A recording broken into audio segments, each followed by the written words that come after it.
ഞാൻ വെറുതെ കളിച്ചിരിക്കുകയല്ല. എത്ര കൊല്ലത്തെ പരിചയം പറയാം. ഈ കാര്യം നിങ്ങൾ അറിഞ്ഞില്ലെങ്കിൽ നിങ്ങൾ അറിയാതെ വെട്ടിൽ വീഴുന്ന സമ്പ്രദായം വരും നിങ്ങൾക്ക്.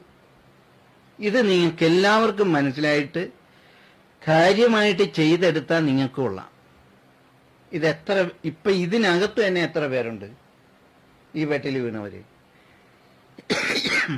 നിങ്ങളൊക്കെ കണ്ണിലും നിങ്ങളുടെ മാംസക്കണ്ണിലും കണ്ണടച്ചും തുറന്നും കാണാൻ സൗകര്യം വന്ന നിങ്ങൾക്കിത് സൂക്ഷിക്കാൻ കഴിഞ്ഞില്ല. ഇതാണ് നീ ചോദിച്ചില്ലേ എന്ത് വേണം, എനിക്കതറിയില്ല. ശരിയാണ് നീ പറഞ്ഞത്.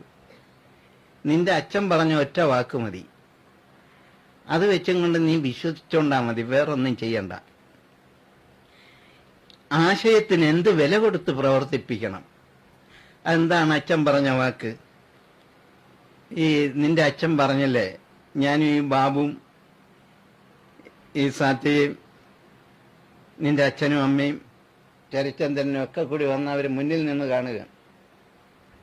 ഇത് വലിച്ച് ദൂരെയായിട്ട് എറിഞ്ഞിട്ട് അവിടുത്തെ മേൽശാന്തി ചെയ്ത കർമ്മം പറഞ്ഞില്ലേ? എന്തുകൊണ്ട് പറഞ്ഞ അയാള്? എടാ, നിനക്ക് ഇത് ഇങ്ങനെ കേട്ടാൽ നിന്നെ പോലെയുള്ള ചെറുപ്പക്കാർ ചിന്തിച്ചില്ലെങ്കിൽ നിനക്ക് പിന്നെ എന്ത് ചെയ്യാനാണ് നീ വരുന്നത്? അപ്പൊ ഈ പറഞ്ഞ, ഞാൻ അയാളെ കണ്ടിട്ടില്ല, അയാൾ എന്നെ കണ്ടിട്ടില്ല.